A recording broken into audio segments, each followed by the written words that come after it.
Hi, I'm Jenny Kawaja, and today we are going to bake a holiday sugar cookie. Now before going gluten-free, I used to look forward to holiday baking all year long. Not so much after going gluten-free. First, I stopped baking altogether. Then I started baking out of those cute little boxes.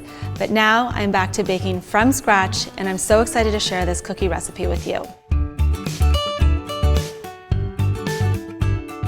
This is a holiday cookie made from very simple ingredients. On the dry side, we have a multi-purpose flour and an oat flour. I'd like to say I'm using oat flour as a nod to health, but I'm not. This is a sugar cookie.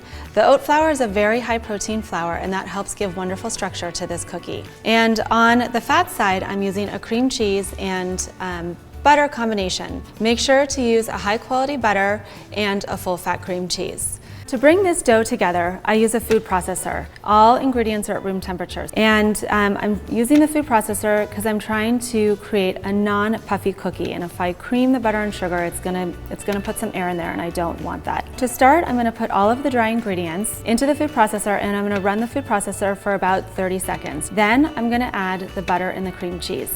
Again, run it for another 30 seconds to 1 minute until it's really evenly distributed. And then you can add your 2 extracts. For this recipe, I use a vanilla extract and an almond extract. Vanilla is just a nice flavor to bring into this recipe, as is almond. It's just enough that my kids still love this cookie, and it's nice for the adults too. Now there's a couple things about creating a holiday cutout cookie. Spreading can be a real issue. One of the ways to reduce spreading is to use the combination of cream cheese and butter. Another way is to keep sugar at a minimum.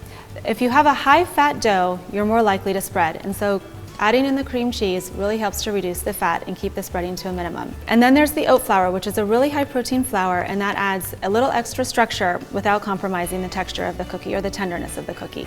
Once the dough has come together, you're going to want to add about a half a teaspoon of water. The reason for this is that gluten-free flours really love to absorb water, and if you leave the water out, you're going to have a grittier, chewier cookie. This is a dough that you're going to pour onto your wax paper. It's a really wet, sticky dough. Don't worry, it's going to come together. And then you'll roll it into a 1/4 inch sheet, and then you'll refrigerate it. The first refrigeration time is really important. You want to refrigerate for at least 2 hours.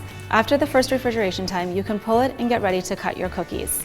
I like to put my sheet tray into the fridge too. It just helps keep everything cold. So you can pull that out, cut out your cookies, place them on the cold sheet tray, and then you're going to want to put everything back into the fridge for at least 15 minutes before you bake.